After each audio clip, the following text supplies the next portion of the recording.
It's Old Timey Crimey. I am Christy. And I am Barb. Yes, this is Barb the Light Barbie, and it's back, you guys. Amber is on vacation right now. Well-deserved. It is not going well so far.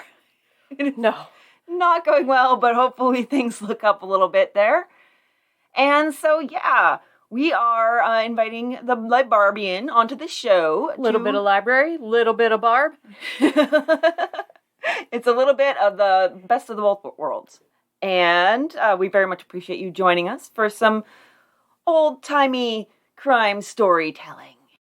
I am here for it, literally and figuratively, and walking in with no knowledge of what we're talking about today. Yes, so, exactly. Buckle up, dear listeners. We are in for this ride together. I had some fun with this particular one, too, so a little bit of housekeeping. Listeners, I am, as you hear this maybe, if you're listening to it on Friday, getting a surgery on one of my joints to stabilize it and maybe be in less pain. This is the first of 2 planned surgeries. The second one is not scheduled yet, so it depends on when I recover. But this is just a heads up that episodes might be a little sporadic because it's going to be harder for me to get work done when I can't sit because I'm not going to be weight bearing for a while. And the surgery is like kind of on my butt because that's where the SI joints are. They're like right under the top of the buttock. So, yeah, my butt's going to hurt. I can't imagine trying to record a podcast upside down on a couch, probably with several pillows involved. It sounds like it would just be a nightmare. Yeah, it really does. So I'm gonna give myself some time to focus on healing and recovering from the surgery so that I can have the second surgery and then be done with this for hopefully forever. I hope. So yeah, that's just a heads up that, you know, there might be maybe not a release every week. We might go every other week for a little while, something like that. But we did build up our reservoir of bonus episodes over on the Patreon. So there will be still for our patrons a new bonus episode every week. So we want to make sure they get their money's worth. And so yeah, if you have that old-timey crimey shaped hole in your heart and you need to fill it with something, then you can come on over to the Patreon. That's patreon.com/oldtimeycrimey. And you can get a lot of content there to help you through this difficult time of life, not knowing when Old Timey Crimey is going to come out.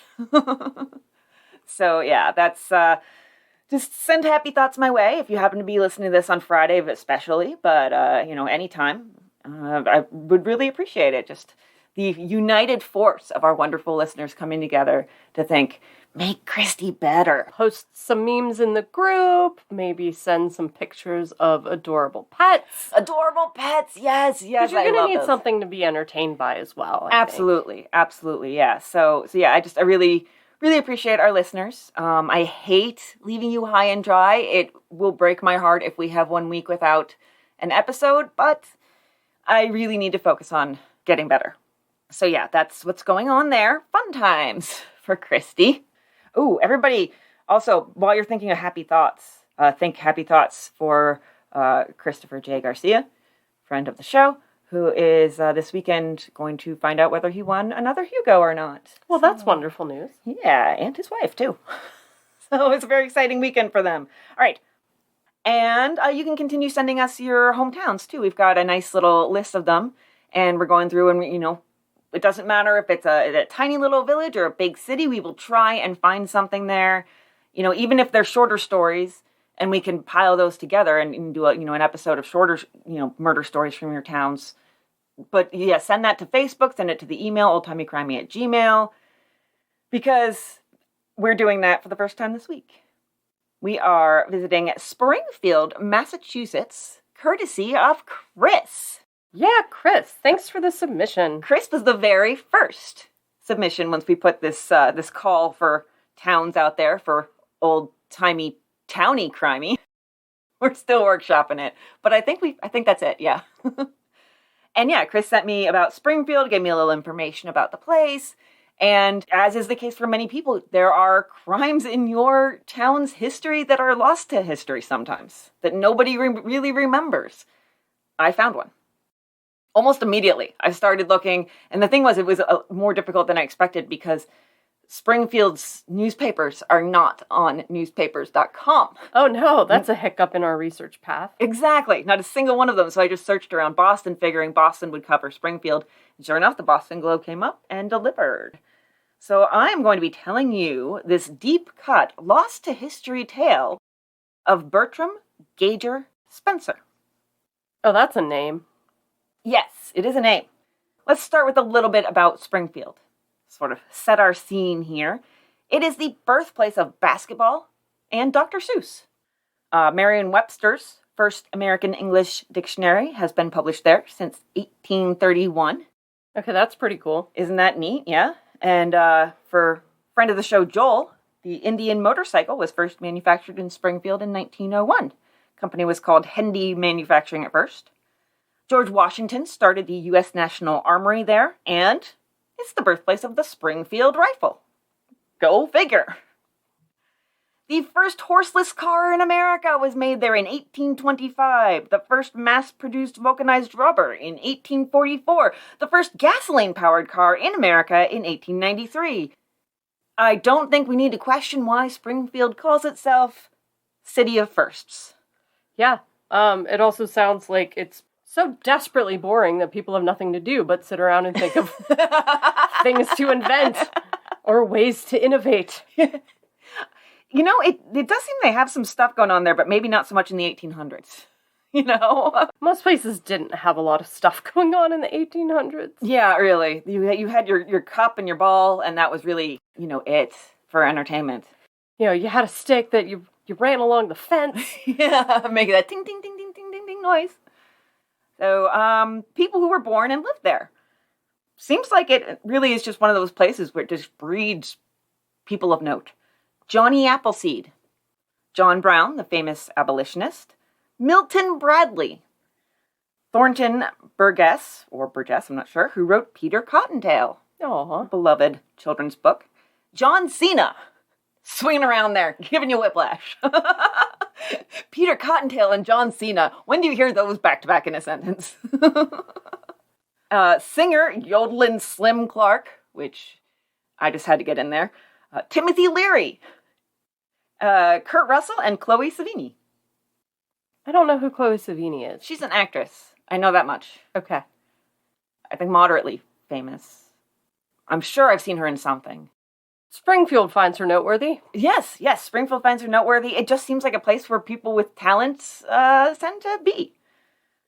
It also seems to be the birthplace of several metalcore bands. A strange little sort of trend I saw in the list of musical acts from there. There's All That Remains, Killswitch Engage, and Shadows Fall. And speaking of music, if you're listening to this before September 16th, you can go see the Dropkick Murphys. In Springfield? In Springfield. Oh, yeah. very nice. That would be really fun, yeah. If you're looking for something else to do, there's, of course, the Dr. Seuss Museum. And there's also a Dr. Seuss sculpture garden, which sounds delightful. You know somebody is selling those hats like mad. Yes, absolutely. Cat in the hat, hats. Oh, I wonder how it was there when that was like a craze in like the late 90s. There's also a Titanic museum. Now, I've never been to one of the Titanic museums. There's several of them. But I was reading about it earlier, and it seems like one thing they'll do is when you come in, they'll give you a name and a little bio of one of the ship's passengers, and you get to like follow along on that passenger's story as you progress through the museum, and then at the end, you find out whether they survived or not. I kind of love it. Yeah. I need to get me to a Titanic museum. Our local Heritage Discovery Center does that too with people who immigrated to our town. Oh, yeah, that's right. Oh, yeah, that is neat. There's also Hasbro Gameland. Dope. Yeah, I would like to go there too. And in May, Springfield has the world's largest pancake breakfast. Why are we not planning our next trip to Springfield? I know, right? So many activities. Now, this actually started as a little war between the towns, between Springfield and Battle Creek, Michigan, which is the cereal capital. Pancake versus cereal? Yeah, well, I mean, it started with cereal, I think, and then eventually, I think the Springfield was like, there are other breakfast foods that are maybe easier to do in, I don't know, like without worrying about milk and everything. I don't know. The avarice just grew and grew and grew. Yeah. So there is a trophy for who serves the largest breakfast, and it's called the Breakfast Bowl. That's perfect. I know, right? That is delightfully on brand. I love when I'm starting a case to kind of glance around the town and see what it's like today. Mm-hmm. There were some establishments there that intrigued me. The Storrow Town Tavern and Carriage House, which is in a building from circa 1789. That's really cool. Really neat. I just like the name of 2 Weeks Notice Brewing Company. And speaking of why are we not there, they have not one but two restaurants or food trucks devoted to baked potatoes. Oh, awesome. Those pictures on the Google review were just like killing me. I love it. I want to eat all of that right now. Now it's like 155,000 is the current population. At the time we're talking, it had a population of about 89,000. Okay. So that's what we're talking. Still feels like it had sort of a small town mentality, or at least this little community was pretty, everybody knew each other very much. So let's talk a little bit first about a young woman named Martha Blackstone. That sounds like a proper colonial American name. I mean, I know we're in the 1800s, but it's that Massachusetts kind of feel. We're actually Blackstone. In the 1900s, but she was born in 1871. Okay. So she was a young woman much beloved and respected in the community. So she was born in Shelburne Falls, Massachusetts. It's kind of unclear what happened to her parents, but she was adopted. And her adoptive father had a hardware store in Springfield. She did keep her biological father's last name as her middle name, so it feels like this was some sort of open adoption, and grew up an only child. At age 22, she went to Smith College and then graduated at age 22, and she started teaching. Really, she seemed to be focused on elementary ages, and in 1910, she had been teaching first grade at the Jefferson Avenue School. She was called, quote, a woman of high intellect and culture, and was respected and beloved by her pupils and associates. And it's no surprise, she had a lot in common with her colleagues at the school, so she made some friends there. She started hanging out with Harriet Dow, a fellow teacher, and Harriet's sister, Lucy. Now, these two sisters lived with their mother, Sarah Dow, in a pretty nice neighborhood called Round Hill, which maybe it's there, informally, but I couldn't really find it on the maps, so neighborhood names change. Yeah, they do, yeah. Corporations and... Especially street names and place names also tend to vary over, the course of a century. A couple of the streets that I saw in accounts of this, I was really frustrated because I love seeing things on the map. A couple of the streets that I saw did not exist anymore. So that was frustrating. But I was able to figure out about where Round Hill was because there was one article that gave kind of the boundaries of the streets. So yeah, she would go to their house. It was about a mile from hers. She visited them often. They would have dinner, play cards, or do what they were calling puzzle pictures, which are just jigsaws. And so yeah, that's what she was doing on the night of March 31st, 1910. She was visiting with her friends and doing a jigsaw puzzle. You bring up a very specific date, Christy. I wonder why. I do. Have you... This is just a guess. I'm just throwing it out there. But have you listened to true crime podcasts before? I've been known to dabble. Dabble. You're a dabbler. I get it. Yeah. Yeah, you seem to be just vaguely familiar with some of our tells that can't be avoided. All right, let's talk a little bit about Bertram G. Spencer. He was born in 1881 in Lebanon, Connecticut. His father was W.L. Spencer. He was from an old family. He had one of the two stores in their little town until he eventually closed the store. His mother was also from another old family. So basically, good American stock, as the somewhat eugenicist saying goes. When you really look at that saying, you're like, ooh, I don't like it. That says some things. So, yeah. Bertram was the oldest of three, and he went to public school. Then his parents sent him off to see some of the world as a teen on a naval ship. In the Boston Globe says that he was married in March 1908 to Minnie Amberg, who was a bookkeeper and stenographer. So she's a career girl. She's got dreams. Until she gets married. Yeah. And, quote, he had the respect and confidence of a wide circle of respectable friends, and he appeared manly and fit to merit their confidence. He was a kind husband, loved his wife, and provided for his family as a good husband should. As a husband, he was most exemplary. This was also true of his private life, insofar as it related to sobriety and personal habits. He did not use liquor or drugs. I like the idea of using liquor, He doesn't use liquor.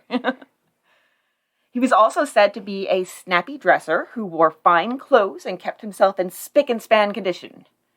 In keeping with his family's status, I assume. Yeah, very impeccable. So let's talk about someone else. Someone who was terrorizing Springfield for 2 years. Burglarizing people. Oh, no. Yes. Started in 1908. This is from a report on the burglaries. Although they exhibited an almost unparalleled daring and bravado, the burglaries were evidently not the work of a professional burglar. Well, let's unpack the idea of a professional burglar. Is this a certificate program one pursues? It's a 2-year degree. Mm-hmm.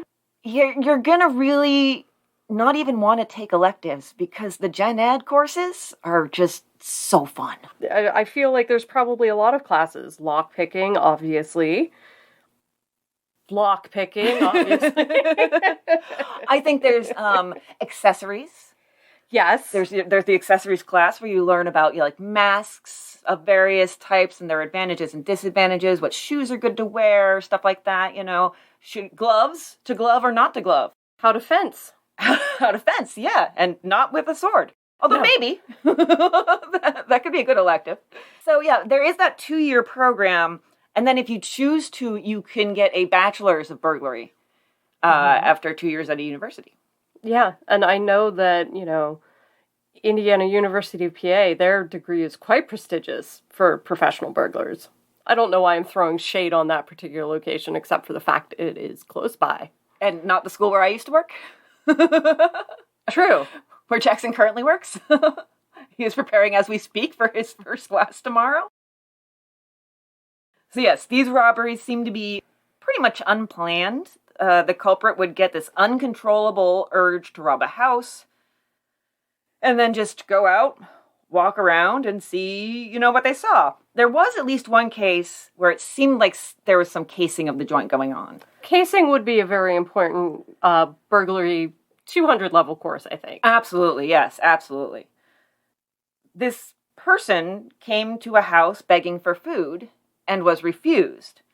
And then a few days later, someone who looked very similar robbed the house. So there was kind of this idea of, was he just checking the place out? Was he casing? And it also seems like there is more to it than the fruits of the burglary. The culprit liked scaring people. Quote, took delight in terrifying the inmates of the houses that were robbed. In what ways? Well, seemed to enjoy, running into people. Did not do this during a time period when it was unlikely that they would be caught. So he was really a thrill seeker as well. He wanted to... This was like a late afternoon, early evening endeavor. That's bravado. That's bravado, yeah. And they would go for a walk when they saw a house where the inhabitants were distracted by something. The papers give the example of an accident or small fire. How many accidents or small fire are going on at any one moment within walking distance? Really? Now, see, it sounds like he did take the distraction elective. That's a great way to make sure that you're rerouting somebody's attention so that you can get in.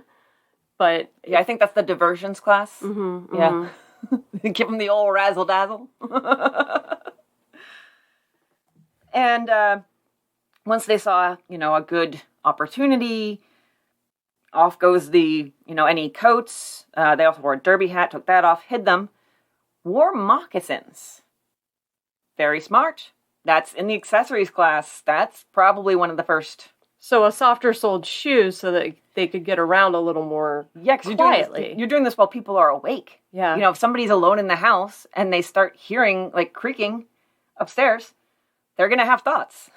I know. So did somebody see them, like, acquire, like reclaiming the coat and hat? Like, how do we know he was stashing stuff? Found out later. Okay. Yeah. Okay. They were never, like, left there, the clothes. Okay. They always went. And then, so, okay, at this point we've got a very quiet burglar in the house. And the next step is to hide. And then when things were settled, hide inside the house, mind you. Creepy, and I hate it. When things were settled, they would rob the household. Usually wore a slouch hat and a mask. Did have a gun. But said they never intended to kill anybody. Or, if they were feeling frisky, instead of hiding in just any old place, they'd hide under a woman's bed. And then she would undress, and afterwards, they would demand her jewelry after she'd taken it off. In the first documented burglary of this spree, I guess we could call it, the culprit hid under the bed when the family came home unexpectedly and stayed there until the lady of the house went to sleep, then continued ransacking the home and slipped out without a sound. This is what was missing. Jewelry, silverware, one shoe. Not a pair of shoes. One shoe. That all seems very intentional.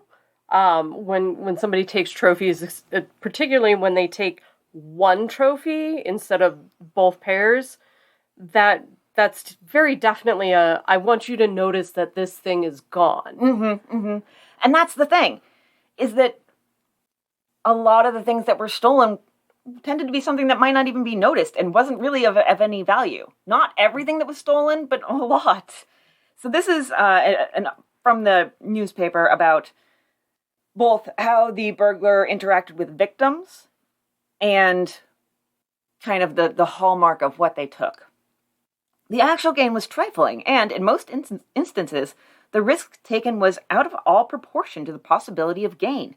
Indeed, this burglar frequently passed by valuable articles and took pretty trinkets of lesser value. The hours chosen for entry were generally early in the evening, when there was every risk of being detected.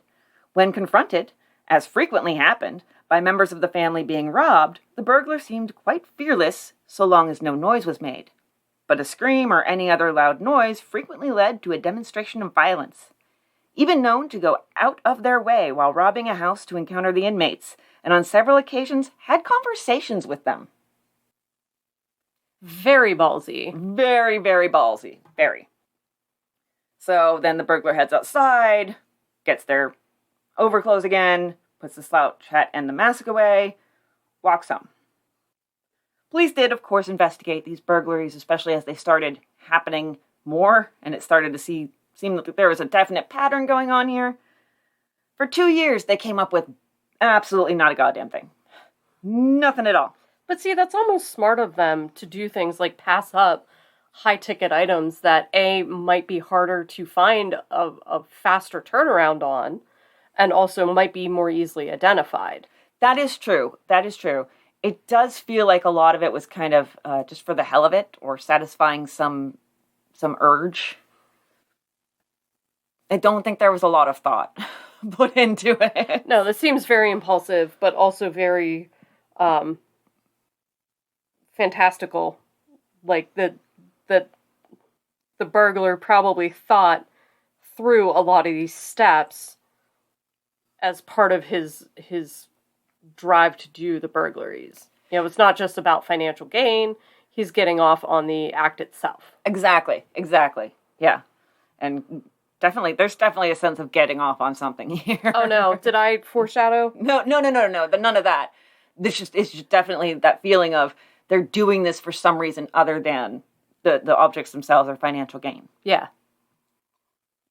So let's go back to that night, March 31st, 1910, over at the Dow household, where Mrs. Dow, along with Harriet and Lucy, and Martha Blackstone, are putting together a puzzle after a nice dinner together. A puzzle picture. a puzzle picture around, oh, by the way, they really were all the rage.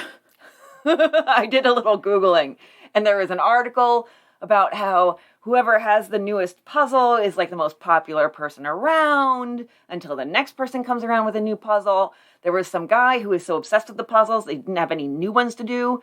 So he borrowed his friends that he had already done. Then he cut all the pieces in half to make it more challenging. I love that idea. And then, I mean, you can't even figure out the border at that point because they all have the flat edge. Yeah, it's chaos. Did I tell you about the puzzle we're working on right now? No. It's called the $2 million puzzle, where every puzzle is different because they are QR codes. Oh my God. So once you complete the puzzle, it's a QR code that you scan and claim, and you can win anywhere from $1 to $2 million. Okay, so I love this. No, it's terrible. Because you don't know what the puzzle looks like. And it's not just a plain black and white QR code. Thank goodness. It's black, but then it has lines of green, orange, yellow, and red. So there are some clues because, like, you know, the green, orange, yellow, and red orient themselves in like a drop shadow effect. But trying to do a puzzle that is all straight lines and only 5 colors is really hard. I'm still going to be looking this up. And there's a different version that has a rainbow gradient, so you can figure out, like, okay, the red goes into the yellow across the whole thing. I know Beast had one of those. But, I mean... She finished it, too. It's the hardest puzzle I've ever done in my life. And I resent it, but I would also really like $2 million, please. Amber's going to love this idea. She's going to be buying them by the truckload. She loves puzzles. And once you complete it, if you only get one of the lower value ones, it actually gives you like 50% off the next one. Oh my gosh. So, okay, I'm looking at this tonight. I am absolutely looking at this tonight. Oh, that's awesome. Thank you for telling me about that. yes. And if you, dear listeners, happen to get one of these and win $2 million, please remember that we are a big fan of our Patreon supporters here at Old Timey Crimey. Yes, we love them very much. Getting that Patreon plug in. You're such a good guest. So yeah, we're at the Dow household. There's a jigsaw puzzle going on.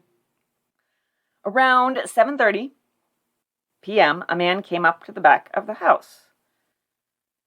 The only people in the house were the 4 women. There actually was another family that lived on the second story. They weren't home. The man put his overcoat and derby hat in a little hidey hole near the veranda, close to the back steps. He went into the house and then slipped into the bedroom. Went to the clothes closet. He started looking around. Saw an Indian head bolt, a pearl brooch, pocketed those, took some coins, rifled through a bureau, and grabbed a couple things, but most of the things that were of any value were left. There was other jewelry. There were 2 solid gold watches that were just sitting out in the open. Didn't take any of that. That's downright silly. I know. His professors are disappointed. Very disappointed. You know what? I bet he flunked out. That's why he's not a professional burglar. I bet he's a thieving school dropout. Thieving school dropout. I would like to come up with a song on the fly for that, but let me tell you, that is not happening today. If we have more time. Maybe, yeah. So, back down in the sitting room, the clock struck 8. Martha said she should be going soon, but she seems to be like me. She stayed and kept on playing that puzzle. And 5 minutes later, there was a man in the doorway wearing a slouch hat and a black silk handkerchief over his mouth. And the burglar's description of this, why he did this. He said he was fascinated with the idea of the sensation his appearance would cause among the party of school teachers. He was just like, I'm here to create drama. I'm a messy bench.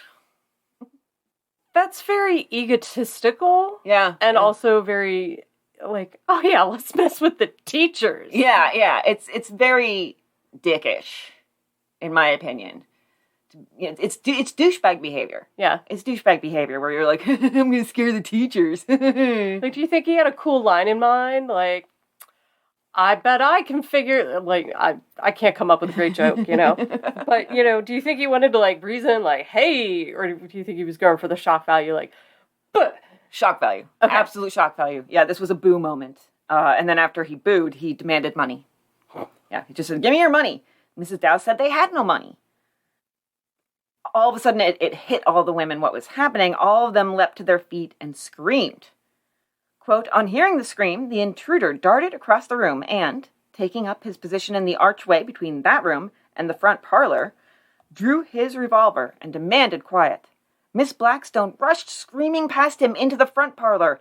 Instantly, the man fired at her, and she fell against the couch in a kneeling position, shot through the heart. Oh, no. Yes, she died instantly. I was going to say, you have to be pretty darn scared to run past the guy with the gun, because you're that freaked out. Yeah, it definitely feels like a moment where... Don't do that. Fight or flight, you're going with flight, and your brain is so concentrated on that idea of getting the hell out of here that you're dismissing threats to your safety. Absolutely, yeah. Lucy Dow had grabbed the telephone on the desk, but when the shot went off, she dropped the receiver and turned to see Martha dead. Harriet, meanwhile, had fallen in her rush from the room, so she was on the floor too. Her mother helped her to her feet, and then Harriet, as it was described, just went up to the intruder and started screaming. Kind of like these ladies. He swore at her and told her to shut up, then aimed the revolver at her mother. This is a quote about that. She, Harriet, seized a chair and hurled it at him, hitting the arm which held the revolver. Turning upon her, he said, do you want to die? Well, die then. And he shot her. She went down. But the bullet only grazed her head, and she just fainted. Mrs. Dow had run off to find help, but when she heard the second shot, she came back, and she found her daughter unconscious and Martha dead. The burglar was gone. He ran for it. He skedaddled. He vamoosed. And he grabbed his hat and coat on the way. Then he took, here's for the locals, Arch Street to North Main to Carew, then grabbed Chestnut and made his way to Bridge Street. Very specific. They were very specific in the newspapers. They're not usually, so I appreciated that because as you know, I'm a map dork. Such a map dork. Oh my God. I'm not even a map nerd. It's not even like, oh, nerds are cool now. No, I am a map dork. You make it weird? I make it weird. I'm wandering around on Street View seeing if I can peep on people. No, not really. It just seems so interesting to me that he would do these things, like very sneakily enter a home, wait, and then control the situation up to the point of scaring people. But then once that happens, like any planning is just out the window and he is just reactionary at that point. Yeah, absolutely. Yeah. Like you would expect, like, oh, I'm going to scare these people. What do I do next to control the situation so they don't do things like throw chairs at me? I think as soon as the situation spins out of his control, through his own actions, granted, but spins out of his control, there's some sort of like executive dysfunction that hits when any ability to plan or change plans just goes out the window, and he's just acting like on instinct. That's so strange. Yeah, it's a really strange thing. We're gonna dig into this too. So because he could just walk into the room with the gun and say, "Hey, everybody sit." Yeah, you could keep it calm from the get-go, but he wanted to get a reaction out of them. Yeah, that was the whole point. Yeah, it's a weird thing.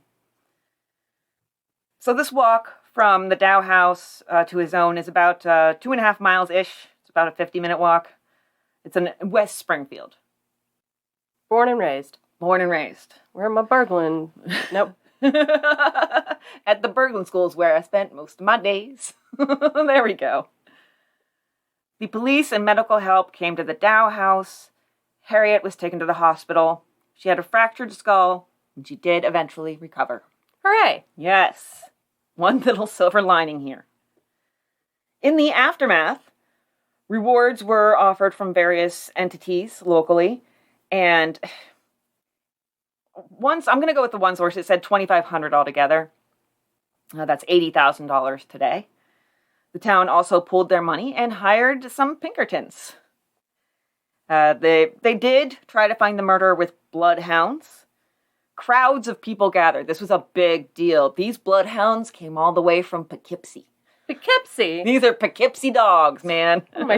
Poughkeepsie dogs sounds like the most excellent, like, follow-up to Pulp Fiction, instead of Reservoir Dogs. Yeah, absolutely.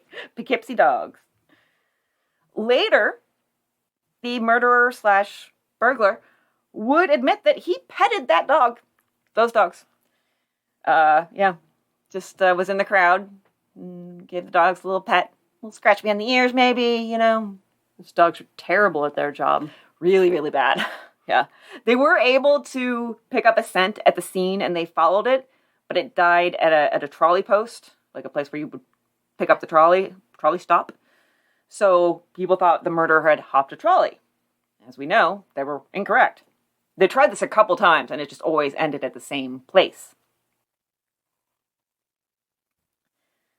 All right, so right now we've got a burglar / a murderer on the run.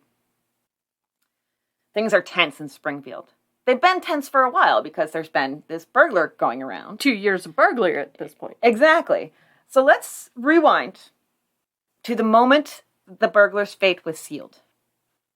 Rewinding to 6 months prior, September 1909. Someone was spotted on a ladder trying to get in a house on School Street. They started climbing down quickly. Their locket got caught on a piece of the ladder. It broke, and since this was a tense, rushed moment, the burglar just fled and left it behind.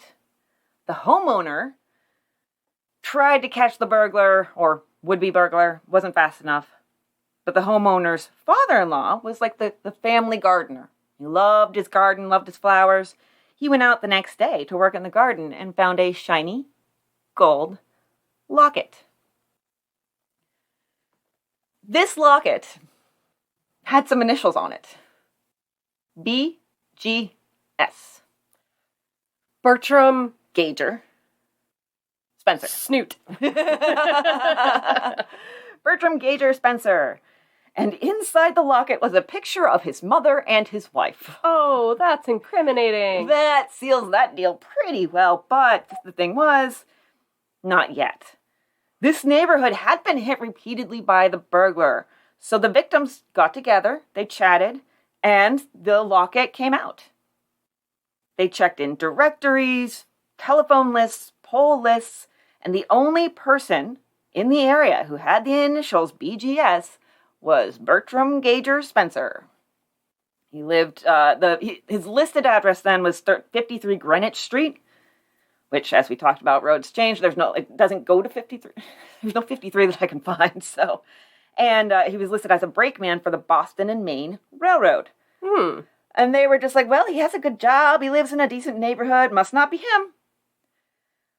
The father-in-law would not let it go any further. He refused to take the locket to the police. He was like, I don't think they'll be able to do anything with this. And, even if they do, they'll probably just arrest the wrong dude. You know how they are. So 6 months pass, and then this murder happens in the commission of a burglary, and the Pinkertons come to town, and finally the family hands the locket over. Now that somebody has died because of their inaction. Exactly. Had they maybe done something 6 months ago? But also, they're not the only ones with the inaction, and they're kind of not wrong about the police. The police had talked to Bertram Spencer several times. Interesting. About the burglaries, and he would either just refuse to answer any questions, or, he would say, I don't know. Yeah. I plead the fifth. Yeah, it was really, he would just clam right up, stonewall. Though just the locket could be circumstantial, if you said, oh, I was just cutting through the yard. Yeah, certainly. And the lock on it, or, the clasp on it has always been terrible. But, sounds like they had other reasons to check into this fella. Yeah, and they did. And so finally they track him down. He's no longer on Greenwich. He's now at 45 Porter Avenue, which also no longer exists, but it from description seems like it's right by the Connecticut River. Over on the West Springfield side. And he's boarding there with his mother and his wife and their new baby. Ouch. Mm-hmm. And they find out that Bertram Spencer is now working as a clerk for H.L. Handy and Company. They stake him out for a few days, and then, when they were certain that he was their dude, they moved in for the arrest. It was April 5th, 1910. A certain podcaster would be born a little over 7 decades later, on that very day. Happy birthday to me! Hey there, beloved listeners. If you're enjoying this episode, then you absolutely should check out our Patreon. That's patreon.com/oldtimeycrimey, which is the absolute best way you can support the show and get something in return. For just $5 a month, you get 5 bonus episodes a month. On the Patreon, we frequently talk about old-timey crimes you won't hear about anywhere else. Crimes that have been forgotten by time and erased by history that you won't read about on Wikipedia, Murderpedia, or really any pedia. We also delve into the old newspapers for the wacky wild crimes like the thieving lion tamer and the spaceman intruder. Or talk about strange, delightful customs like Nutting Day while learning about the time people rioted over cheese. So we can't even talk about it in our own promo without giggling. I love Nutting Day. Nutting Day is the best day. So come check out the Patreon for more of the weirdest, wildest, and most shocking old-timey crime. That's patreon.com/oldtimeycrimey. Where's the link? In the show notes. I knew I was not going to get through Nutting Day without giggling. They searched the house once they arrested him, and they found a really unusual amount of jewelry. 105 pieces, ranging in value from 25 cents to $25. He's in jail, and his first visitors after being remanded into custody without bail were his mother, his sister, and a friend of the family, Dr. Elizabeth Young Myers. This seemed to be the first time he really showed any emotion. He broke down, he was trembling, and he threw his head on his mother's breast and sobbed, "Oh, Mother, is there a God in heaven?" Sorry, I had a lot of fun with that. I didn't plan on hamming it up, but sometimes you just gotta. I mean, he seems like a very dramatic person. I wouldn't expect him to calmly. Oh, we're gonna find some shit out. Oh, boy. Drama's one word for it. One of the things that officers found at his house was a rug stolen from the sheriff's house. Oh, brazen. Yeah, right?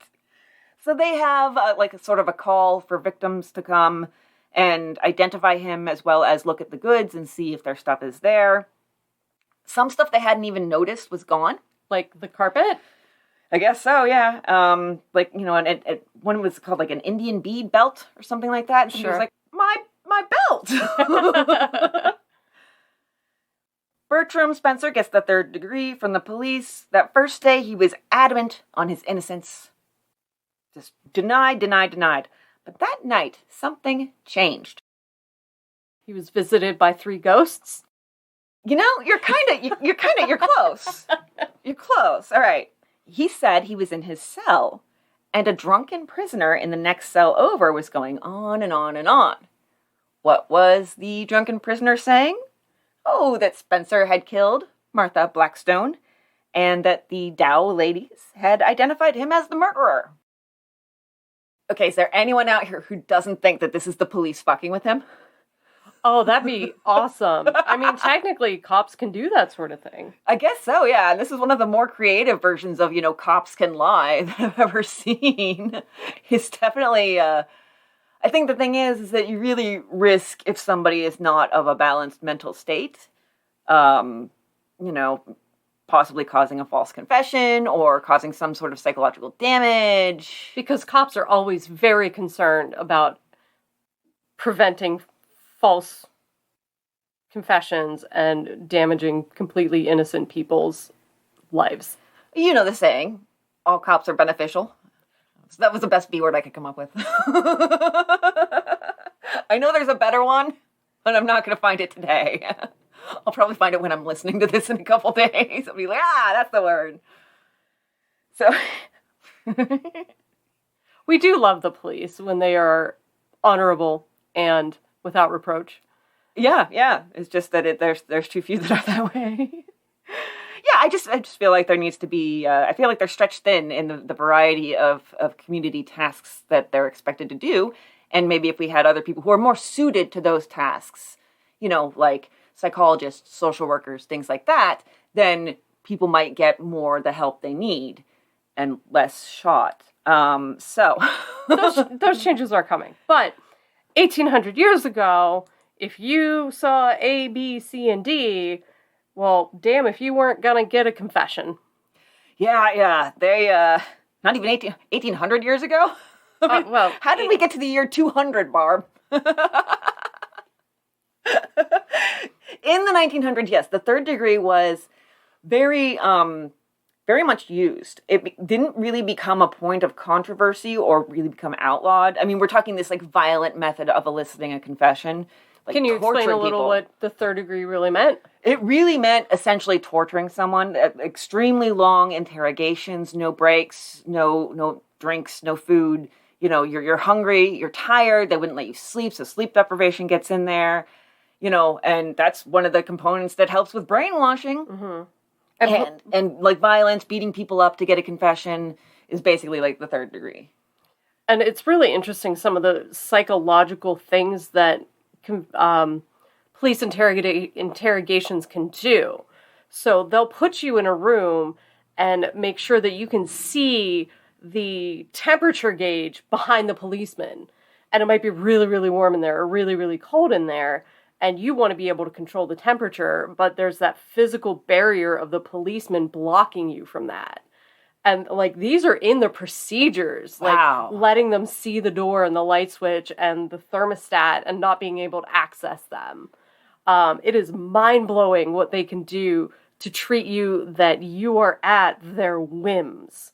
It's really fascinating. And if anybody wants to learn more about it, Stuff You Should Know has an excellent podcast on how police interrogation works. Ooh, I'm going to have to listen to that. I'll put that on my list. It actually came out very soon before Making a Murderer came out on Netflix. Oh, okay. Oh, and so it's kind of old, isn't it? I had to stop watching that show because I kept seeing all the things that they do in these procedures just perfectly executed against this poor 15-year-old. Mm-hmm. And it's this kid had no chance. Yeah. He's going against these experts in breaking people down.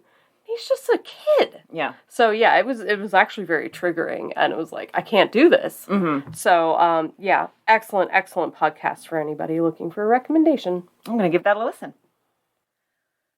All right, so yeah, he's given the third degree, and they start the interrogation over the next morning after his little haunting. This is the first time that the idea of hearing voices is brought up in this case. But now they're just trying to get, a confession. And it did the trick.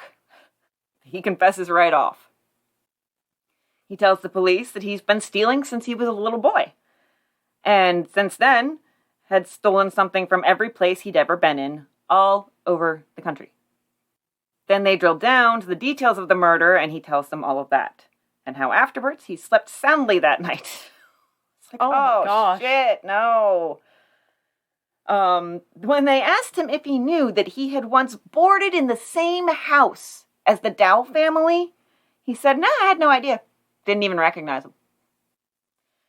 Then he confessed to 15 burglaries over the past 2 years in this area, plus 3 in Greenfield and 1 in Brattleboro, Vermont. What's that total? So that is 19. Across 24 years? Or 24 months? 24 months, yeah. My time, my capacity for time is apparently just thoroughly broken right now. So maybe about 1 a month that he's willing to cop to anyway. Yeah, about that, but the rate is much, summertime is a big period, which makes sense. People are more likely to be outside, and so, there's those distractions, all the small accidents or fires that are apparently happening all the time, 24/7. Yeah. In people's front yards. And so there is that. He generally wouldn't really do much in the winter. Like around September, or, his season would end, and then he'd pick back up again in usually late spring or early summer. But it seemed like it was a little earlier this year. But you wouldn't really, except for like one occasion, you wouldn't see much of anything. And if you're mucking about in moccasins, you don't want to be walking in the snow. That's true, too. Yeah, that's true as well. So, yeah. So he's confessing to all this and the murder as well, without a whimper in his soft, euphonious voice. This confession starts with the Luddington robbery. So that family, he broke into their house and hid under the bed till the woman undressed, and then demanded the 2 diamond rings that she had taken off and hidden. These are just a couple of examples. We're not going to go over everything, but I picked the best ones, really. For a little bit, he lived on 7th Street in Springfield, and at that point, he robbed the house of Dr.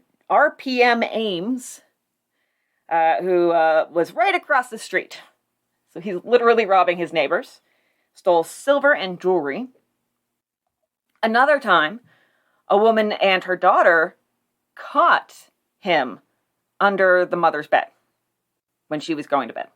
That's going to traumatize everyone. Basically, leaned down, heard a noise, saw him under the bed, grabbed her daughter, and basically, he just turned his head towards the wall because the bed was up against the wall so that they couldn't see his face. And they were just talking about him. The women held a considerable conversation about the intruder, but he did not budge. So they're just standing there like, what should we do? He won't go anywhere. He's just under my bed. There's a man under the bed. No, I'm not. You're seeing things. They then left the room looking for help, and when they came back, he had grabbed a bag with $40 in it and slipped out the window. This is the rare time that he gets a decent haul. That's about $1,300 today. Some other exploits. His big burglar boy summer was apparently 1908. I mean, it was like July especially. He had like 3 or 4, and some of them were just a day or 2 apart. So he would go out for a walk, see a house. One time he saw a house all lit up and the windows were open. There was a card party going on inside. So he just hitched himself up to the window, poked his head in, pulled his gun on the partygoers, and demanded, quote, forced contributions. Like, this even goes beyond kleptomania. Because, it's not just stealing things, but even just messing with people. Yeah. There's more than a compulsion to steal going on here. There's also a compulsion to mess with people. Yeah. Then there's the Christmas Eve burglary, one of his rare winter burglaries. Christmas Eve, 1908, Mrs. Helen... This is straight from a report on the entirety of this case, actually. If you're interested in this case and want to read more, I would recommend following the link to the Springfield Police website, because they had a 158-page document digging into this case. It is a lot. I wasn't even able to finish it because there's just so much that, my show notes tend to be between 10 and 15 pages. And if it's getting towards 15, it might be a 2-parter. This is 10. But... So, yeah, there's no way I can include all that. It's so much. Very comprehensive. Okay, but telling you about the Christmas Eve burglary. On Christmas Eve, 1908, Mrs. Helen J. Fisk was arranging Christmas gifts for her children on her bed in her home at 86 Calhoun Street, when she was confronted by a masked burglar who pointed a revolver at her. He started to pick up some of the more valuable presents, but Mrs. Fisk said, "For God's sakes, don't take those. They are my children's." "All right, I won't," said the polite burglar. She gave him $2, and he also took some orange spoons and a napkin ring. I think orange spoons is not the color of the spoons. I think that's specifically spoons for oranges. Yeah, like a grapefruit spoon with the little edgies. Yeah, the serration. Serration, edgies, I believe yours is the technical term that, chefs use. Yeah. Use the edgies to cut it. March 1909. He was out for a little wander and saw a big crowd in front of a house at 22 Brookline Street. He used that as his chance to hide in the house. Accounts differ on that, actually. Quote, Spencer strenuously denied to the police that he was the man who, on this occasion, lassoed a small girl and dragged her into a yard. It was after that happened, he said, that he approached the house. So he's like, no, somebody else lassoed that girl and dragged her into the yard. And they're like, no, because there's witnesses. And they said that just before the robbery, Spencer had been practicing with a rope and saying, this is the way they lasso cattle in the West. And soon after that, a masked burglar lassoed the girl in the backyard. So sometimes he would create the diversion all on his own. Sometimes he was the diversion, not just taking advantage of small fires and accidents. This will make sure that they're looking the other way. I'm going to swing my lasso and catch me a girl. Jeez. He confessed to another time when he did use the gun to intimidate a woman after he broke into her apartment. He shot out the lights. She threatened to attack him, and he escaped.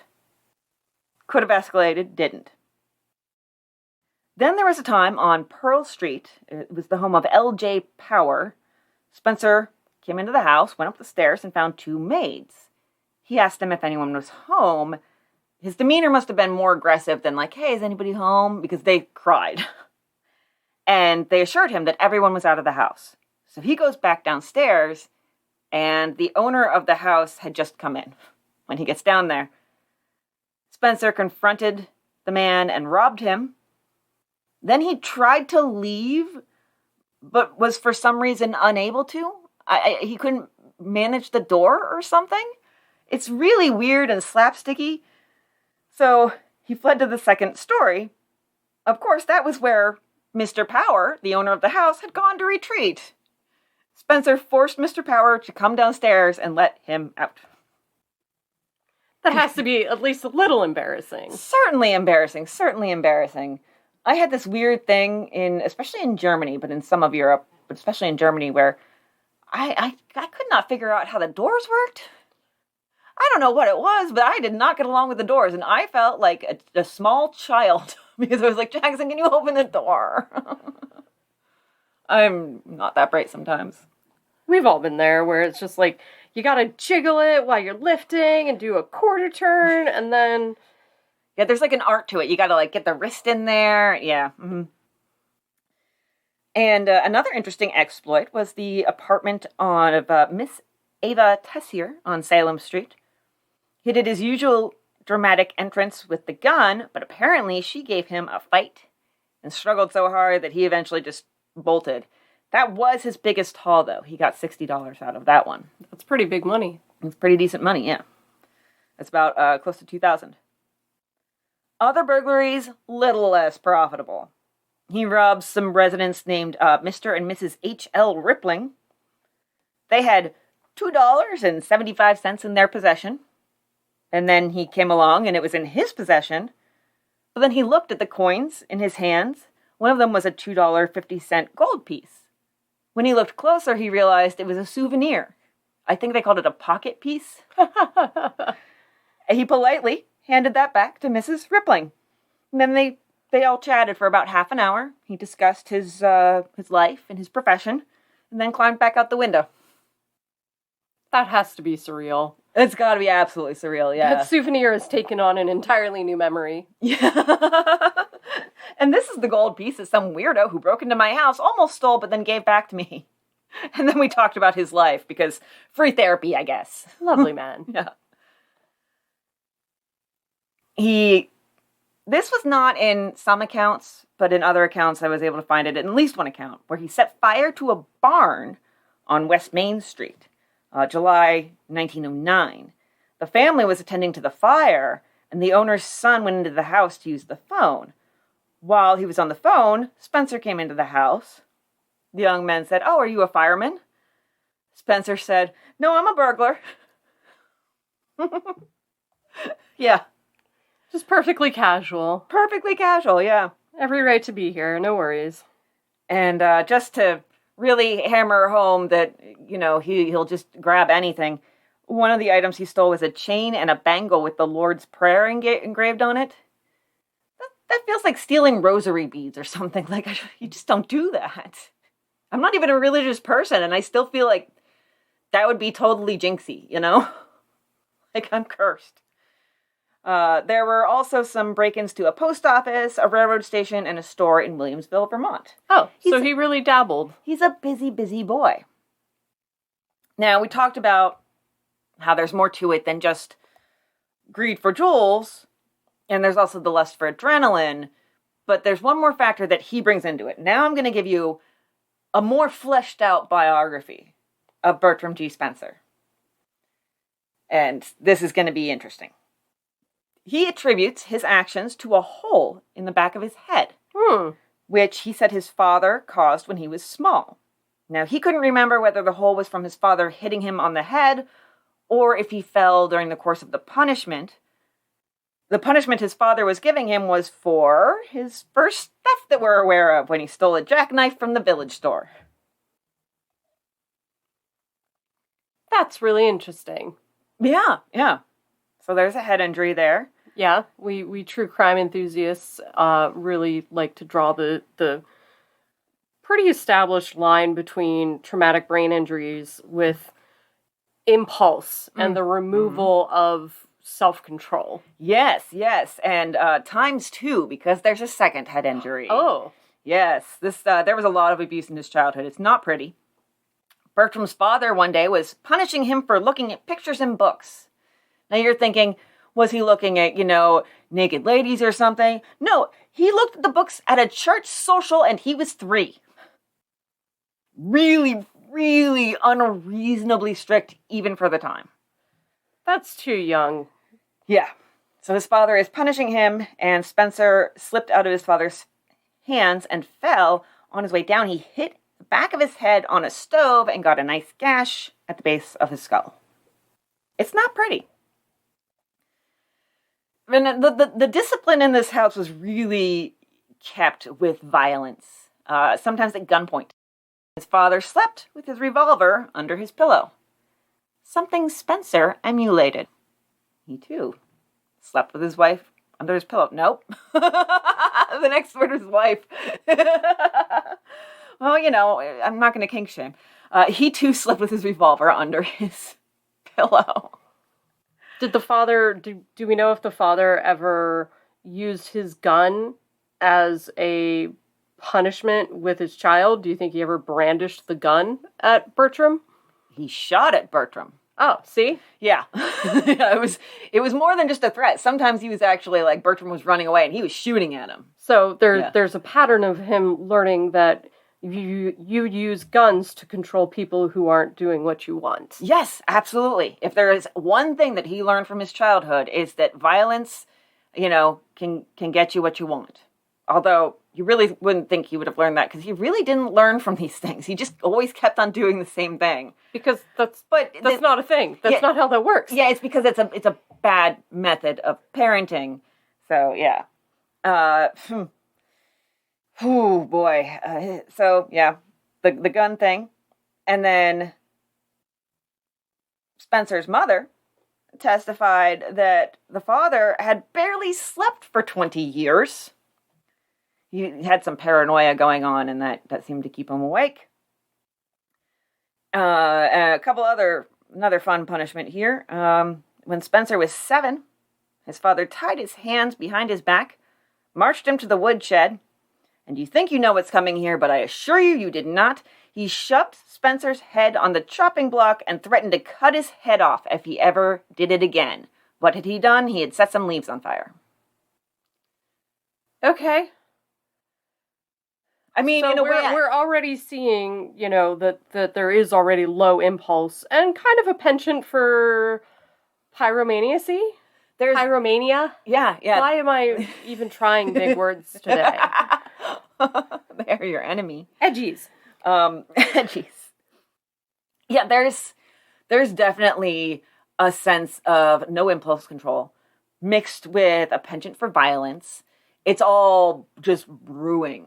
Mixed with paranoia, mixed with rage, uncontrollable rage his dad has. It's really disturbing to read about the shit he was doing to his son. This was a horrifying childhood. This kid was not socialized well as a puppy. No. And as you can tell, or imagine, maybe there's a possibility that this family is really permeated with mental health issues. And it goes through both branches. Several of them were committed to state hospitals, although that doesn't actually mean mental illness during that time period, but still. Here are some descriptions, or also symptoms of a variety of family members as they were written. Delusions. Silly at times and cunning at times. Erratic in many ways and scheming. Neurotic and had outbreaks of violent temper. Had insane spells. And inclined to fits of melancholy. I think scheming is the best part. Scheming is good. Erratic in many ways and scheming. I like scheming, like just looking over at your roommate, like poring over maps. Like, they're scheming again. Better get the coat. Maps are your idea of scheming? Yeah. Well, at least it's a little cooler, actually, than me being poring over my maps because I'm simply a dork. See, you're scheming. I'm scheming, but yeah. we will have to lock you up for this. Yeah, I figured eventually. It would be my downfall. Now, Mrs. Spencer, she, not a great life here either. Of her, it was said, Mrs. Spencer is a highly strung, over-conscientious woman whose life seems to have been one continual sacrifice to the peculiarities of her husband and children, with the idea of family insanity never far from her mind. In her family, there have been 3 generations afflicted with mental disease. Now, Bertram and his mom got on swimmingly. As you can probably tell, he didn't get along with his dad. He took after him pretty well. He was known in school and pretty much everywhere else for his temper. He had a little habit of holding up young women on the highway. As a kid, he's a highway boy. He's not even a highway man. He's a highway boy. He just saw something he wanted to do, and nothing refrained him from doing it. He's grabbing that brass ring, man. And it probably will actually be brass. Now, his parents, that little naval trip to see the world, that was sending him to the military, to the Navy, because they couldn't handle him. And they Trying to straighten him out. Exactly, yeah. He had been stealing from his schoolmates and his parents from age 9. He would sneak into people's houses. He didn't even bother with a mask and a gun. He was either that stupid or that cocky or both. Just that impulsive. Just wanted to see what was going on in there, and nothing told him to consider that action, and off he went. Yeah. And really, I don't think that life at sea was going to work for him, and it didn't. He lasted 2 weeks. There's only so many people you can steal from before someone's going to catch on and kick you out. Well, they didn't list that as the reason although I'm sure there was. I'm sure it was going on. He was discharged for disability, quote, unfit for service on account of enuresis. He was wetting the bed. Oh. Yeah. Although it seemed to be like almost, I don't know how I would describe this from like a psychological perspective. It's spreading. It's contagious. The big word disease. I'm sorry I gave you the big word disease. I have the big word disease. It does seem like he's got 2 out of 3 of the McDonald trilogy? Triangle? Triangle. Bedwetting, pyromania. Was he ever cruel to animals? Oh, I don't doubt it. I don't have it listed anywhere, but back then, cruelty to animals was kind of just par for the course. Or wait a second. Was there some cruelty? Give me a second. Let me think. Oh, yeah. He did kill at least 1 dog and at least 1 cat. See? The McDonald triad. That's it. Try it. That's right. Yeah. The 3 behaviors that may indicate somebody has a propensity towards serial killing. Yeah, I think people looked at that too much as a hard and fast rule. Yeah. For too long, and that's why we're a lot careful in our wording now, because it's not like, oh, this definitely means you're going to be a serial killer. Nothing is that black and white in life. Yeah. And labeling somebody can actually push them towards behavior. Yeah. However, seeing, the bedwetting, the pyromania, animal cruelty, and traumatic brain injury, I would say that he's kind of filling out the formula, man. He kind of is. Yeah, he kind of is. Yeah, this environment didn't really, make it for him. His mother, she was always supportive. She tried. She tried. She said, "My boy was like a great many other boys. What he did in his youth, I always forgave him for, because of his youth. I love my son as much as when he left me. I forgive him because I know he did not realize what he had done until now." She's very much boys will be boys in that. There's a lot of that. Oh, well, so everybody makes mistakes. Maybe overcompensating for the insane cruelty from the other side of the parenting Absolutely, situation. yeah. It is truly insane cruelty. Yeah. So her little boy is out. He ended up back in Lebanon for a little while, and then at some point he was living in Boston. Now, okay. There's a couple of periods of time when we're not really sure who is doing what, and there's a reason for that. I'll explain in a minute. So he was possibly living in Boston and ended up in the Plymouth County Jail after being picked up for pickpocketing outside the fairgrounds. They let him go, didn't really charge him.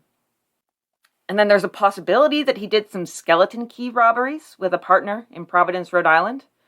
Skeleton keys being notoriously easy to game because you can just, a lot of them will fit any key, any door with the skeleton key lock thing. So this was in his early 20s, and he did get busted, but this is the description from the paper. Just prior to their capture, the city had been terrorized and startled by the unusual boldness of robbers, who, almost every afternoon in the months of May and June 1903, stealthily entered residences and made big hauls of money, jewelry, and silverware. There were more than 30 robberies of a similar character, all having indications pointing to the same perpetrators. They found skeleton keys, burglar tools, and silk masks, as well as 3 revolvers in his room. He served 1.5 years in prison for that, and he himself said he was lucky it wasn't 20 years.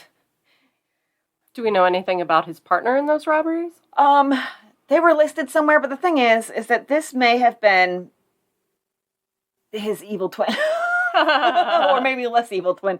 There is another burglar in this general region named Bertram Spencer. Interesting. Yes. He was also known to the police as Woods. And yeah, they're both criminals. So this is alternate universe Bertram Spencer. He, at the time that Bertram G. Spencer was picked up for the murder, the other Bertram Spencer was serving time already for a burglary. He was in the Massachusetts State Prison, committed burglaries around the suburbs of Boston. Quote, "He was considered a very able cracksman, and a man who dared." I'm just going to refer to everyone as a man who blank, a woman who blank. I enjoy this. Just random words, too. Nothing that actually makes sense. She was a woman who splotted. It's going to make things up. So, now, he was in jail for 8 to 10 years, a sentence at the time of Spencer's known crimes. There is a theory kind of connecting these two in that some people thought that Bertram G. Spencer was either taking inspiration from the other Bertram Spencer, or just thought, well, if your name's Bertram Spencer, this is what you do. Birds of a feather. He's a copier. He really is. He slept with his gun, just like his dad did. He copied his mother's suicide attempts. They both went for a razor and then laudanum. That's copying, yeah. And the saddest plagiarism ever. If he did know about the other Bertram Spencer, I'm more likely to believe that this was just one part of his motivation, because he had like 4 or 5 different motivations, and he'd been doing this shit since he was a young age. Probably before the other Bertram Spencer started. So yeah, I don't know. Now, earlier, I did read you that quote, way back when we first started talking about him, about how he was a snappy dresser, he didn't use liquor or drugs. All right, I'm going to give you now the context of the stuff that came before that quote and the stuff that came after. That quote. It wasn't like a little sentence. It was a full paragraph. But just the kind of whiplash that you get reading this. All right, so, and I'll include the quote too in the process, just for, refresh your memory.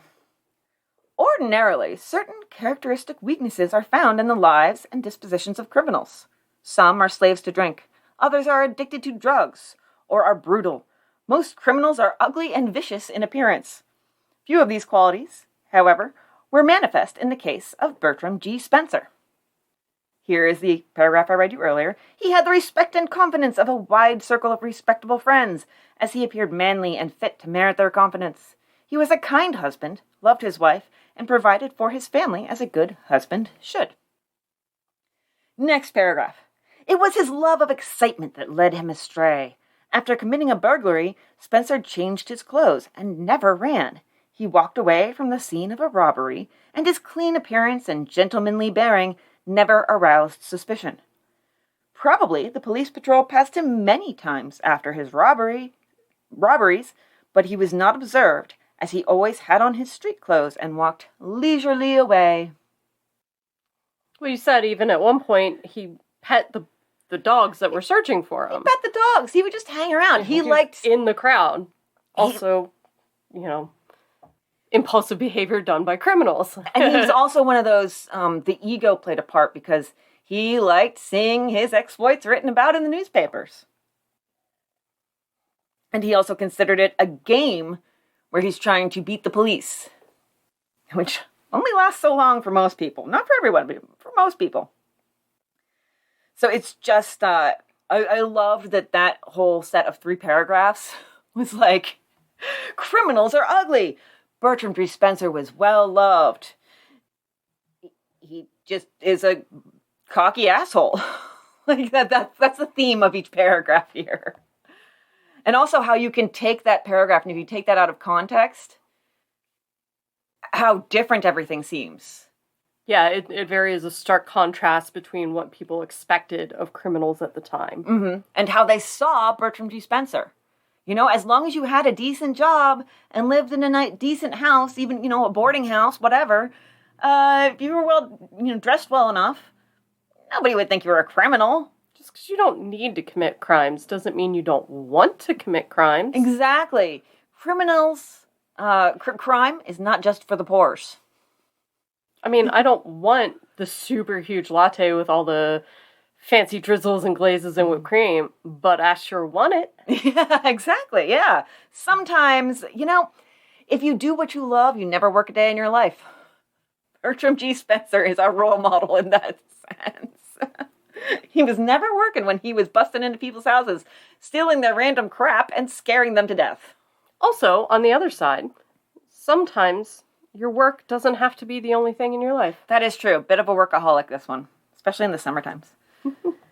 He also seemed to have this unquenchable longing for the finer things in life, like jewelry and elaborate furnishings.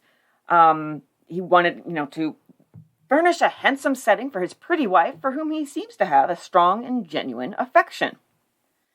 And that, when he moved to West Springfield, it seems like his main goal became to live in a well-furnished home. He wasn't so great at keeping the jobs, so that didn't help. He's not rolling in it to buy the furniture and bric-a-brac that he needs. He's robbing people so he can buy bric-a-brac, literally. Like ceramic figurines and fake plants. But if it makes her happy. To put on a credenza or a side table, I don't think it's her. He wants the bric-a-brac. Maybe he thinks it's what'll make her happy, but it's definitely laid out and this is his motivation. He wants the status of being able to buy the bric-a-brac. He is committing burglaries and at one point killed a woman for the 1910 equivalent of a live, laugh, love sign.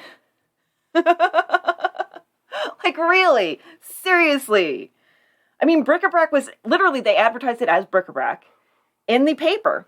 One advertisement had it 39 cents on special, which is about $13 today. Although, to be fair, the same ad had bric-a-brac for $3.75, which is $127. I think once you're over $100, it's no longer bric-a-brac, but that's just me. It's decor. It's decor. He also needed the money to be able to dress up, because he was quite the man about town. Many young women at the North End have received the attention of Spencer at one time or another. He was regarded among them as a veritable lady killer. Oh my God, really? Really? We're doing this? This is what we're doing. Really? Even I disapprove of this. Sometimes the universe just needs to be literal, okay? Really? Seriously? Oh my gosh. It's so funny because I didn't even catch that when I was typing up my notes. This is from a newspaper or maybe the report, I can't remember. It's been a rough week, let me tell you. But yeah, a Beau Brummel. I still can't get out. Lady killer. Jesus Christ, I'm angry. No.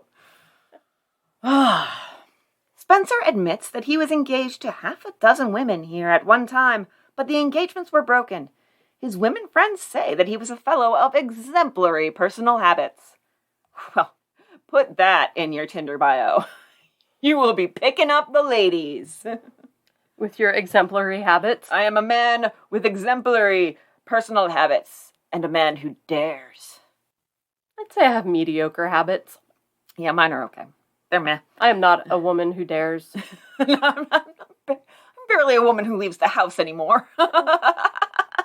It's okay. Surgery. I'm getting surgery. So, he would sell the literal takings from his burglaries and try to get money for his Live, Laugh, Love sign. He felt no guilt for his crimes. Really, the only thing that bothered him was dropping that locket. So his arrest, obviously, the next thing in people's minds is, okay, what else is he responsible for? They start looking at other unsolved crimes. There's something that never really comes out here. The police won't release this information, but he did tell other officials in the police hierarchy, quote, something back of his local record that will jar the country. They didn't explain anything further than that. It never came out. Whatever it was that would jar the country, something shocking. I'm imagining, considering how many times he either got flat out violent or threatened people's lives, I'm guessing this is not the first time he's killed someone, but that's just a guess. I feel like that would come out. So they're saying he confessed to things, and some were so crazy that it couldn't be released. Yeah, essentially. And then they never released it. I'm betting it's something sexual. Oh, there's that too. Maybe that. I mean, he doesn't seem... It doesn't seem like overt sexual, but there's a lot of sexual stuff. Was he stealing their underwear? Didn't see that anywhere, no. Although, would they necessarily miss it? Who knows? But there is that some sort of weird relationship with control that he has that could, maybe. I do think that one's a stretch, but because we don't have any reports of him ever sexually assaulting anyone. We do have a report of him murdering someone, though. So yeah, I'm wondering if they were just trying to clear out their backlog by pinning everything on him. It's really tempting when that opportunity makes itself known.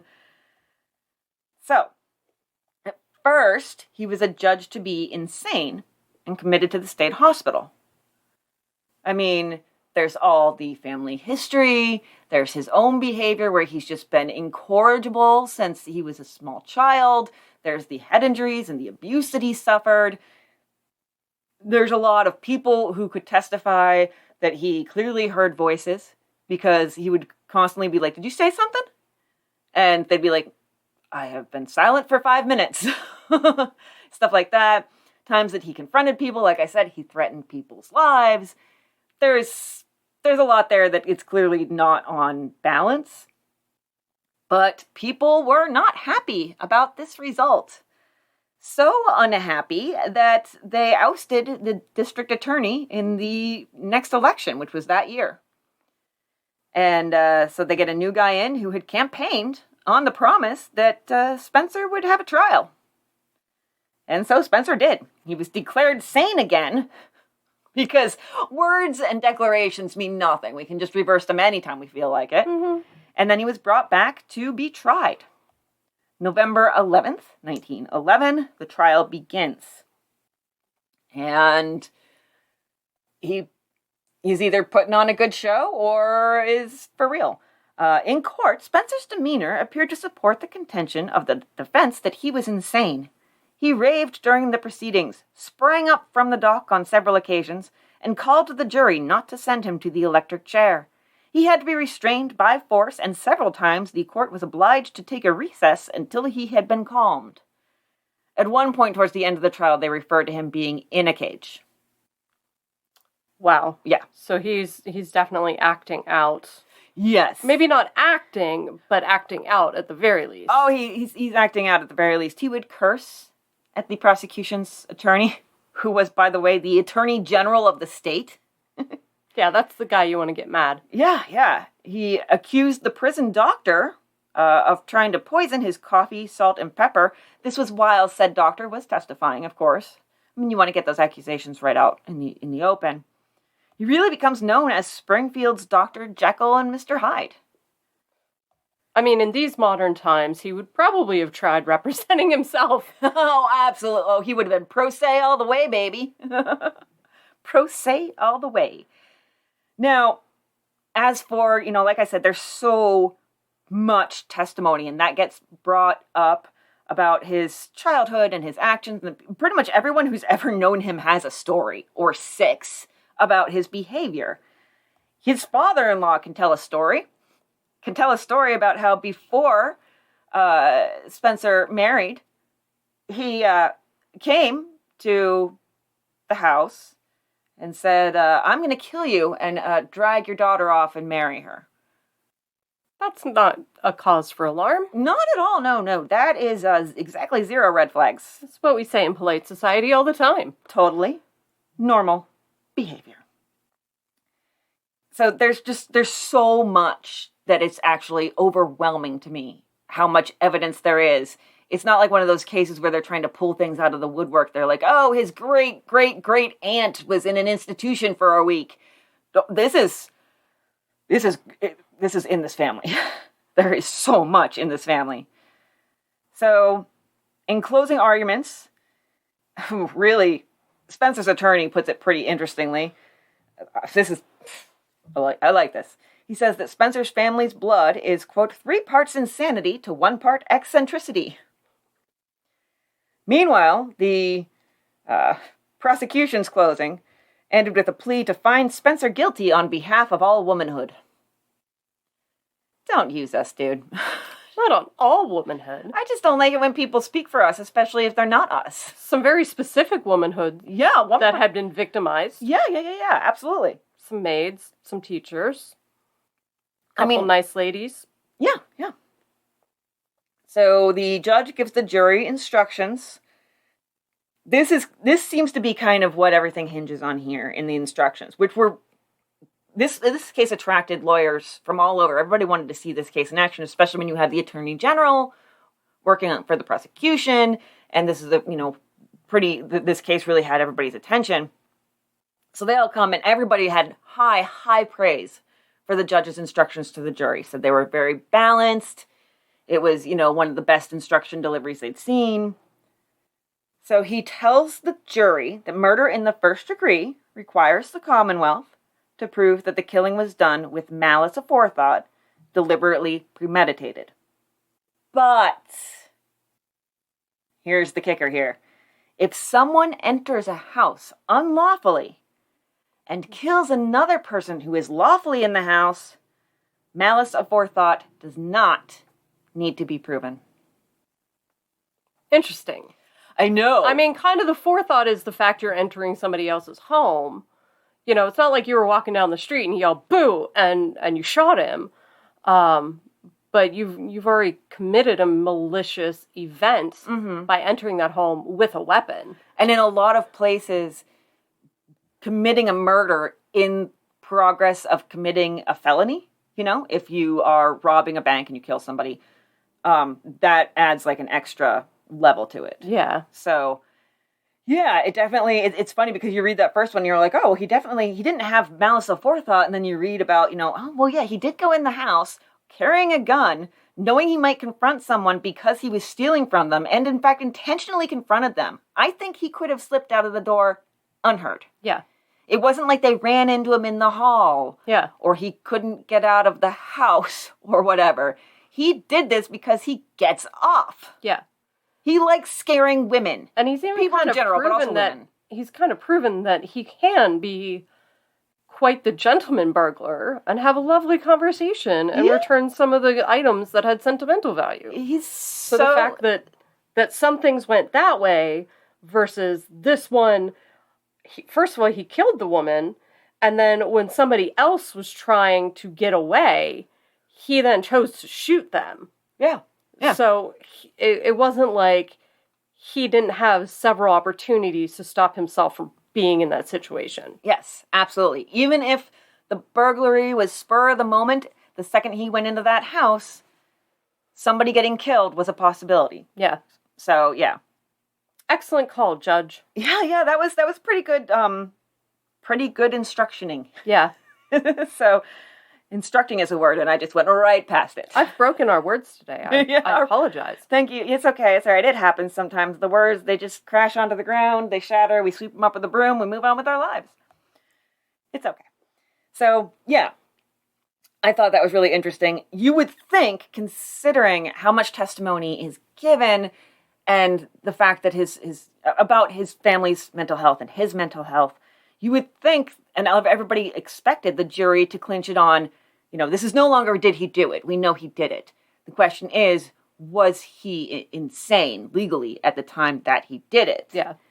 But they really just seemed to clinch on that whole, Well, see, I mean, there is the understanding that insanity under the eyes of the law is different from medical insanity and or whatever mental illness. Yeah. If he understood he was committing crimes and that they were bad, not just, oh, I always take what I want. Mm-hmm. But no, I know it's wrong to take stuff and I know it's wrong to shoot people.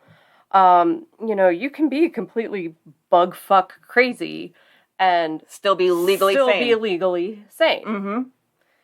It's an interesting sort of, I don't know. It's not quite a catch-22. It's something. I'm not gonna try that hard because the words are broken. So I know better than to try. So the jury on November 10th at 10 p.m. They started in the afternoon. It's still a long ass day, but this was not an 8 a.m. start time. So it's 10 p.m. and the judge sends the jury to deliberate. They come back after 5 hours and give their verdict at 3:10 a.m. Listen, if you were trying to ask me to deliberate till 3 o'clock in the morning, I'd be like, whatever y'all want to do. I just want to go home. Yeah, I just want to sleep.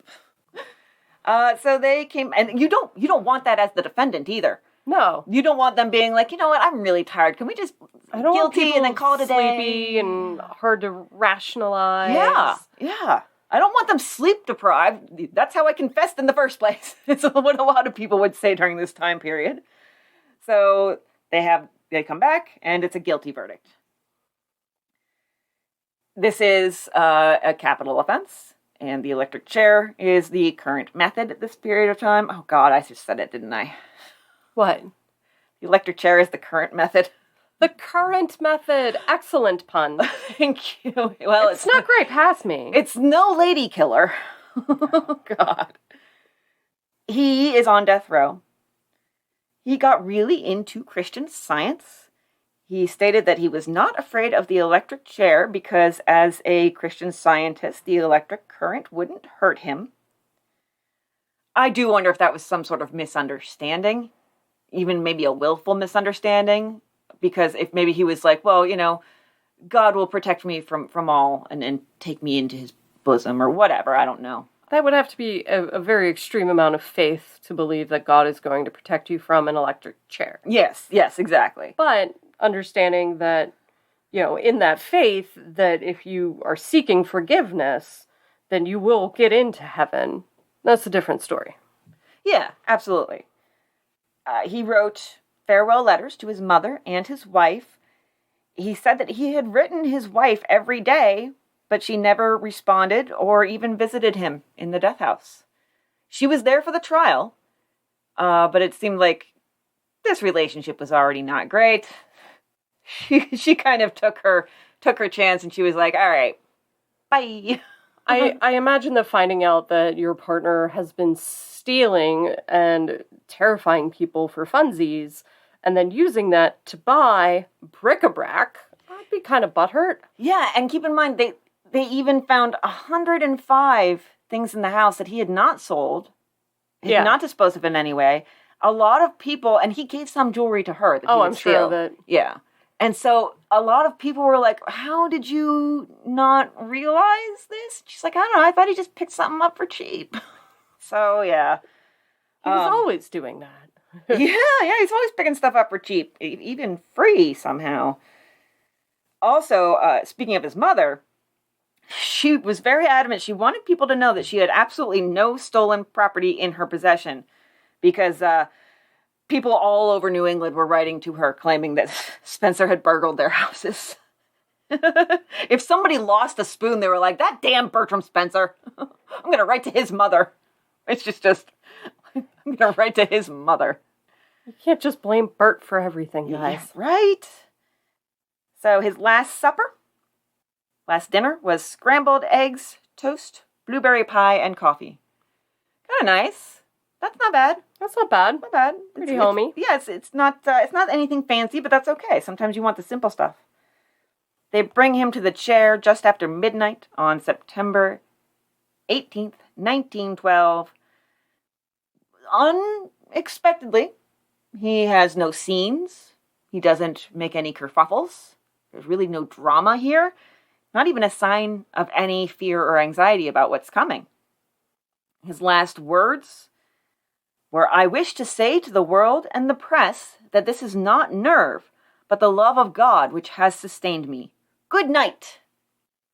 Wow. Mm-hmm.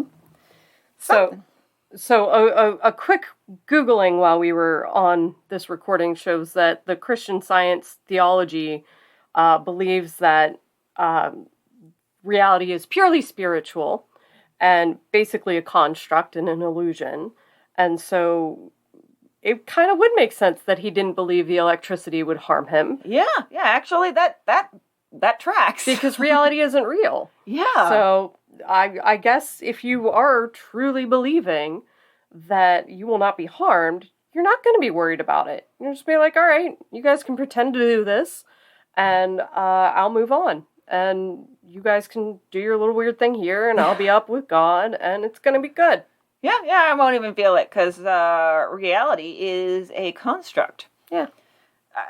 Is Christian Science the one where they can't do blood transfusions? I would strongly expect that. This seems the prayer is better than medicine kind of people. Gotcha. Okay.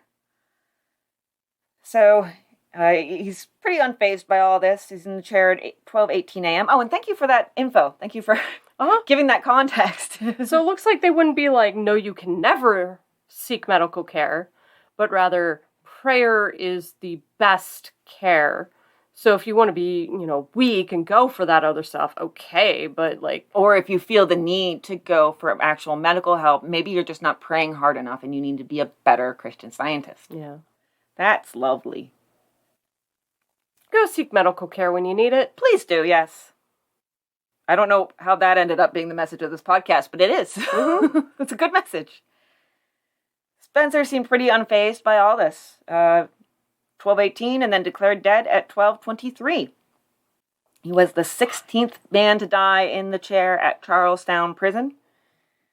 And after the execution, those people who knew Spencer and saw him in his final moments there, they said that at the supreme moment he had the fortitude of a man of perfect assurance.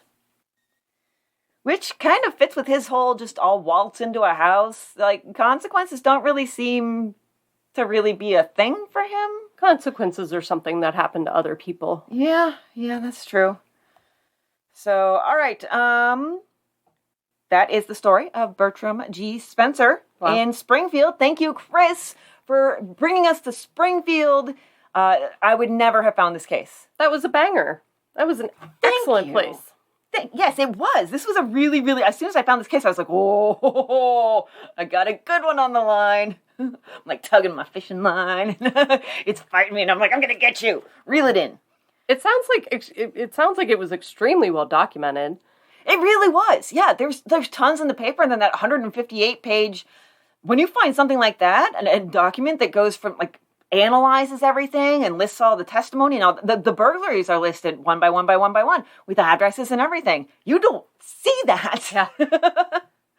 So, yeah, I mean, if I'd had more time, I'd had a better week, I would have done my thing where I, for no reason at all, it doesn't help ever, but put everything on a map. And then, like, pinpoint mark spots and everything. But I realized as I was looking at it, I was like, no, he really did. Most of this was random. No time for schemes. Yeah. He wasn't planning it. There was no, I'm not going to find like a pentagram in the design. No, it really seemed like he was a person who had crimes of opportunity and impulse and just couldn't hold himself in and didn't want to. Yeah, because he had no impulse control. Yeah. He was just going to follow wherever the wind blew.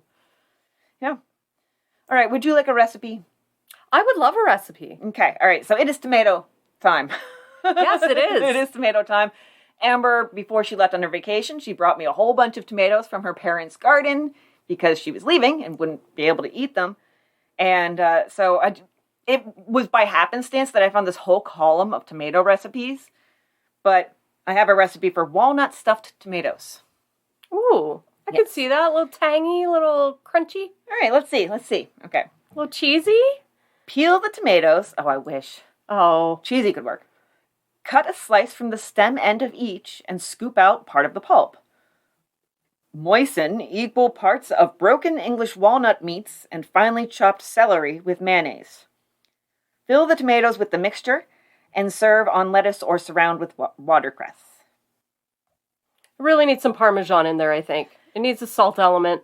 Something, yeah. I'm not thrilled.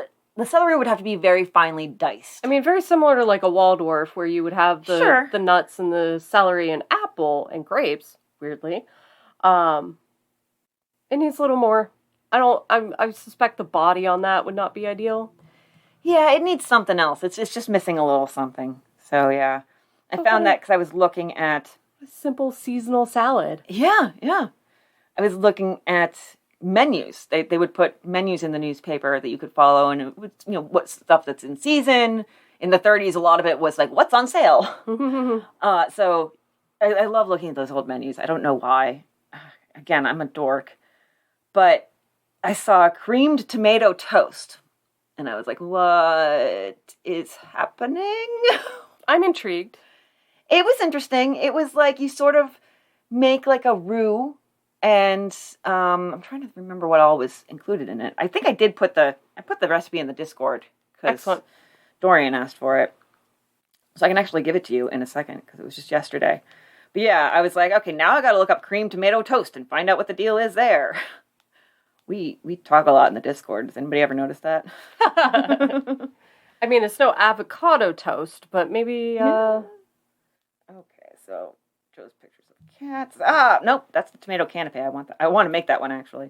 All right, so creamed tomato toast. Here we go.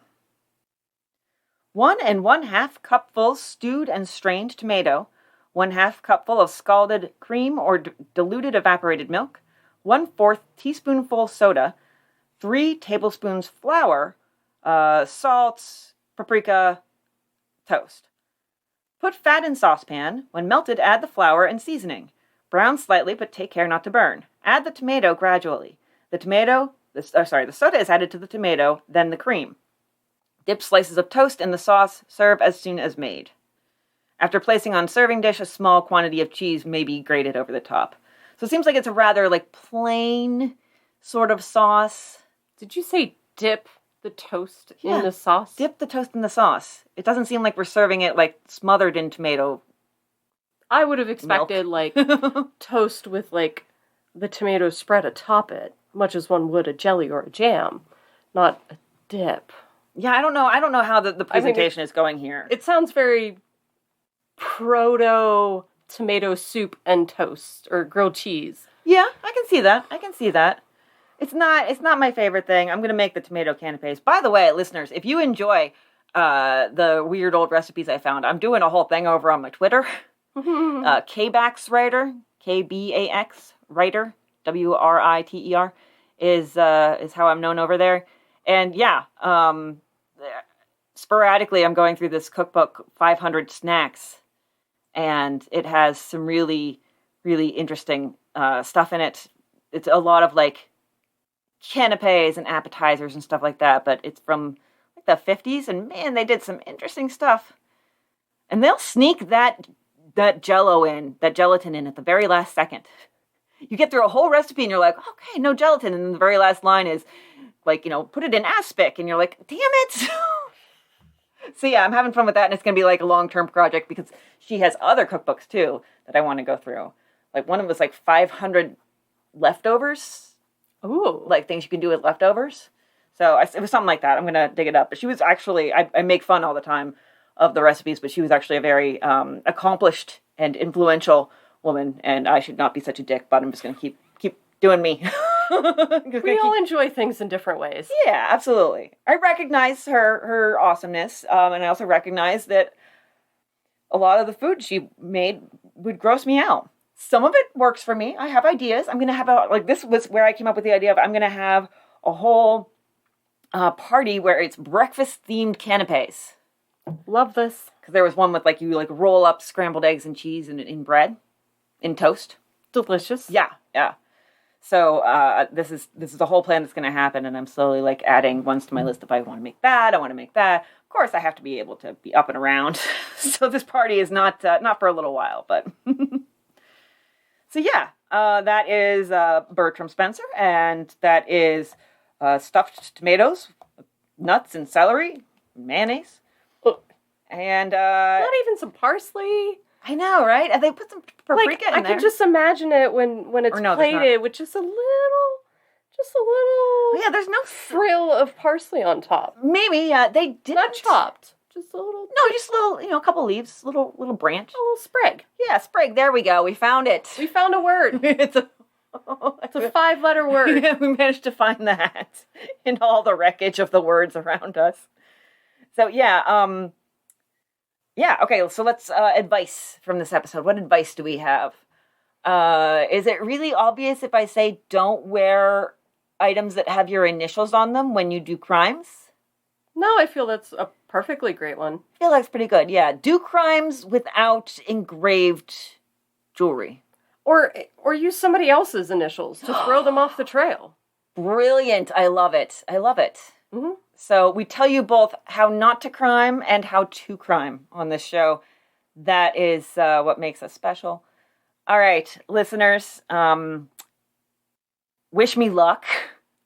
Some of you are listening to this literally as I'm under the knife. So surreal. Very surreal to think about. But yes, this episode comes out on surgery day. And I will be back as soon as I can. It shouldn't be too long of a break. I'm going to do the best I can. And, oh my gosh, it's been 2.5 years and I've never not published an episode. Next week's going to be weird. All right, that's all I have. Bye. Bye. My sources are the Springfield, Massachusetts website, the Springfield, Massachusetts Police website, Atlas Obscura, and from newspapers.com. Thank you, Chris Garcia. The Boston Globe, Transcript Telegram, Herald News, and the Berkshire Eagle. And I should specify that the Chris is not that Chris. Springfield Chris is not California Chris. That's our Chris Garcia. We have an abundance of Chris's. Yes. Do we not, Christy? Yes, we do. Yeah.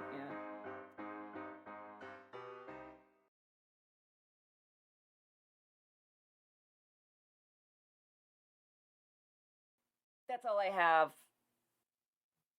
Bye. So you can say bye. Go ahead. Bye. There you go. She's waving at the microphone. No, I don't like that. This isn't a Zoom call. All right. No, you go. I already said bye, but I'll say it again. Bye. Bye. There we go. No, you go.